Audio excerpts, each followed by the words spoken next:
he's really personable too. Like he's really nice. I've gotten to meet him in person a couple times. Like he's come out to some of the court stuff with me, like involving me and shit like that. Oh, really? Did he? That's nice. Oh yeah, he's a funny dude. Yeah, he just makes me laugh. I don't know. I've never met him. I've never met him at all, but he's one of the primary reasons that that Aaron had to go to jail.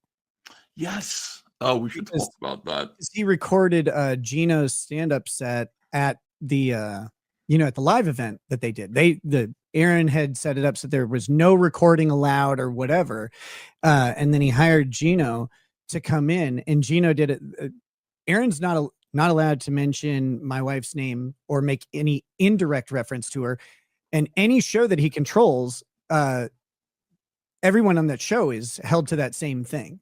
And so he did this live show, and he thought just because they weren't broadcasting it publicly, it'd be okay. And Geno did like about 5 to 7 minutes, just trashing my wife, like in really vile ways. And it's like, Aaron hired that guy. It's like, that's a violation of your release. Most certainly, bitch. Like, what are you doing? And he would have gotten away with it if it wasn't for this meddling pink bunny. Like he would have probably gotten away with it. It would have that noise would have escaped into the ether. Nobody else would have heard it, and it would have been just fine. But this guy was there to record it and then say, "Wait, this doesn't seem right. This seems like not allowed." Yeah, so and I've been accused of like hiring him to do it and tell him to do. It's like Schizo Sean just does whatever the he wants. He thinks it's all funny. Like I think it would be really gay to like hire an agent to go do stuff like that. Like, so I would never do that in the first place. But two, like in these communities, you don't need to hire anybody. Someone's going to just do it because they think it's comical. Well, it's content. I mean, it's just content. Like from that, that led him to like less interest in Aaron Imholte, but more interest in Geno Bisconte, which led him to Chrissie Mayr. And then suddenly they're filming Chrissie Mayr outside of her comedy gig because Chrissie Mayr pulled them aside and said, "No filming, boys," or whatever it was. So these guys are doing their own thing. They're it's like, I personally don't have a problem with Chrissie Mayr at all. I've learned not to like Geno Bisconte, by the way. I've never met him, but yeah, he's I don't know. Like, I have my theories on his problems, but I don't really want to get into it. It's not really important. I like Chrissie just fine, but I also don't care that like Schizo Sean went to her thing and like around with it and just did what he did.